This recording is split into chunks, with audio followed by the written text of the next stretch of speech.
जो मेरे पीछे देख रहे हैं ये है जींद के राजा की ऐतिहासिक महल, जिसे आज राजा की कोठी के नाम से भी जाना जाता है। और जींद का इतिहास हमेशा से ही चर्चाओं का इतिहास रहा है। दोस्तों, हम बात करने वाले हैं 1857 की क्रांति के बारे में। दोस्तों, 1857 की क्रांति वो क्रांति थी जो कि भारत का प्रथम स्वतंत्रता संग्राम जिसे कहा जाता है। लेकिन उस स्वतंत्रता संग्राम के असफल होने के ऐसे क्या कारण थे, जिसमें सब 1857 की असफलता का सबसे बड़ा कारण देसी जो रियासतें थी उनके हमारे आपस के ही बहुत सारे ऐसे राजा थे जिन्होंने खुलकर अंग्रेज़ों का साथ दिया था और उनकी कृपा से ही आज बड़े बड़े महलों में निवास करते हैं। तो 10 मई 1857 को भारत के पहले स्वतंत्रता संग्राम की शुरुआत हुई थी। हालांकि 10 जून को स्वतंत्रता संग्राम को शुरू करना था, परंतु 1 महीने पहले ही क्रांति जो है स्टार्ट हो गई थी, शुरुआत हो गई थी। कुछ गलतफहमियों के कारण हो गई थी, या ये लगा लो कि भारतीयों के अंदर जोश था। मेरठ के जो सैनिक थे उन्होंने 1 महीने पहले ही क्रांति की शुरुआत कर दी थी।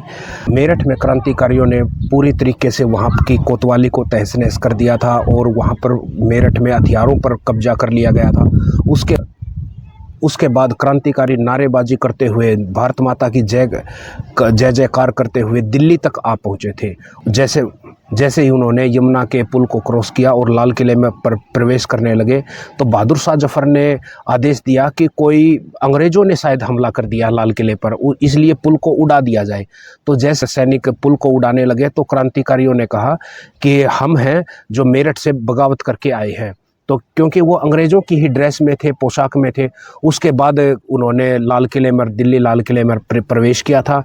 और प्रवेश करने के बाद उन्होंने जय जयकार के नारे लगाए, बहादुर शाह जफर को भारत का लीडर घोषित कर दिया। परंतु बहादुर शाह जफर ने कहा कि मुझे भारत का लीडर घोषित न किया जाए, मैं इतना कमज़ोर और लाचार बादशाह हूँ, न मेरे पास सैनिक हैं, न बारूद है, न तोहफे हैं, न बंदूक है, तो मैं कैसे भारत का लीडर बन सकता हूँ। तो सैनिकों की गुजारिश पर, बार बार जोर देने पर उन्होंने कहा कि ठीक है, मैं दिल्ली से नेतृत्व करूंगा 1857 की क्रांति का। और उसके बाद एक वृद्ध बादशाह ने 1857 की क्रांति का नेतृत्व किया था। और जो 1857 की क्रांति हुई थी, रानी लक्ष्मीबाई ने झांसी से नेतृत्व किया, लखनऊ से बेगम हजरत महल ने, कानपुर से नाना साहिब ने, बिहार से कुंवर सिंह ने नेतृत्व किया था। तो इस तरह क्रांति का जो नेतृत्व था, इस तरह क्रांति का बिगुल बज गया और अंग्रेज़ों के खिलाफ एक बहुत ज़ोरदार लड़ाई हुई थी।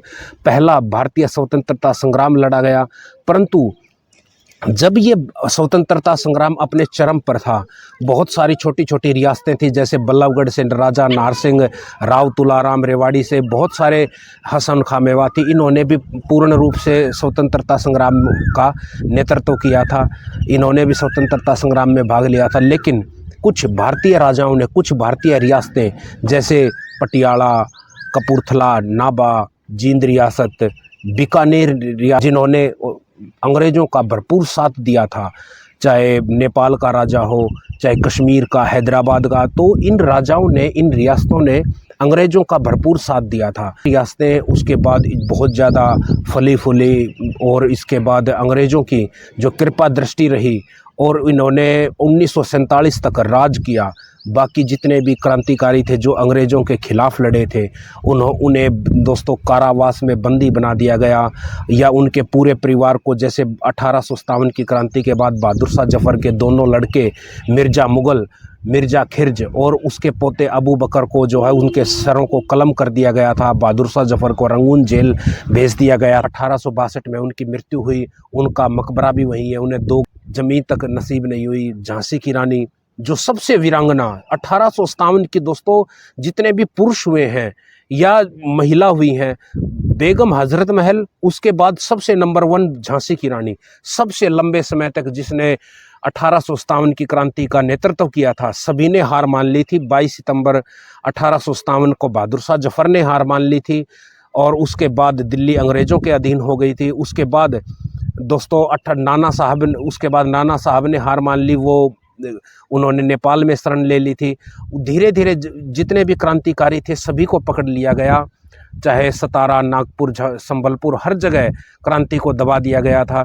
उसके बाद लखनऊ से भी क्रांति को दबा दिया गया था, हरियाणा, पंजाब, हर जगह क्रांति को कुचल दिया गया था। दोस्तों, झांसी की रानी ने अंत तक हार नहीं मानी, अकेली ही लड़ती रही अंग्रेजों के साथ, सबसे बड़ी वीरांगना। और उसने सबसे पहले झांसी से नेतृत्व किया। झांसी से निकलकर वो कालपी गई, कालपी से निकलकर वो दोस्तों ग्वालियर, उसने किले को हथिया लिया था। झांसी था जब ग्वालियर के किले को हथिया कर, और झांसी की रानी ने ग्वालियर के किले से नेतृत्व किया था, परंतु वो किले से भी निकल गई थी और एक लड़ाई हुई थी मैदान में। तो उसके बाद भी एक नाले को पार करना चाह रही थी, बट वो उसका जो घोड़ा था वो बिल्कुल ही एक नया, और एक ये बोलते हैं ना नया सिखदड़ घोड़ा था, परंतु वहाँ से वो निकल नहीं पाई। और या उसके बाद वीर गति को प्राप्त हुई थी अंग्रेजों को से लड़ते हुए, और एक पूरी जो टुकड़ी थी अंग्रेजों की, उसके साथ उसकी सहायिका मुंदर थी, एक 2-4 उसके सैनिक होंगे मुश्किल से, और झांसी की रानी थी। और पूरी की पूरी टुकड़ी से लास्ट तक वो इतने बहादुरी के साथ टकराई थी, सभी सैनिकों को मार डाला था। और जो 1857 की सबसे बड़ी वीरांगना, अंग्रेज उसके देह को हाथ तक नहीं लगा सके, और 1857 की क्रांति है, एक कुटिया के पास उनका अंतिम संस्कार किया गया था। उसके बाद अंग्रेज आए थे तो उन्होंने पूछा था कि ये किसकी ये चिता जल रही है, तो उसके बाद उन्होंने कहा था ये बहुत बड़े महापुरुष की चिता जल रही है जो कि आज शहीद हुए हैं। तो ऐसे ही महान पुरुष जो आज़ादी की जंग में जिन्होंने अंग्रेजों की नींद भी हराम कर दी थी, और देश ही अपना सबसे बड़ा धर्म समझा, सबसे बड़ा अपना, उस पर सब कुछ न्यौछावर कर दिया, लेकिन कुछ दोस्तों राजाओं की गद्दारी के कारण ये क्रांति हम हार गए थे। ये सब दोस्तों बातें एक्सप्लोर करना बहुत ज़रूरी था, आपको बताना बहुत ज़रूरी था कि बहुत सारे जो रियासतें थी अपने मतलब के लिए, स्वार्थ के लिए अंग्रेज़ों का साथ दिया था। आई होप आपको दोस्तों ये वीडियो पसंद आई होगी, ये इन्फॉर्मेटिव वीडियो आपको पसंद आई होगी। तो ऐसे ही शानदार वीडियोस के लिए आप हमारे चैनल को सब्सक्राइब कर लीजिए। Thank you very much. जय हिंद दोस्तों।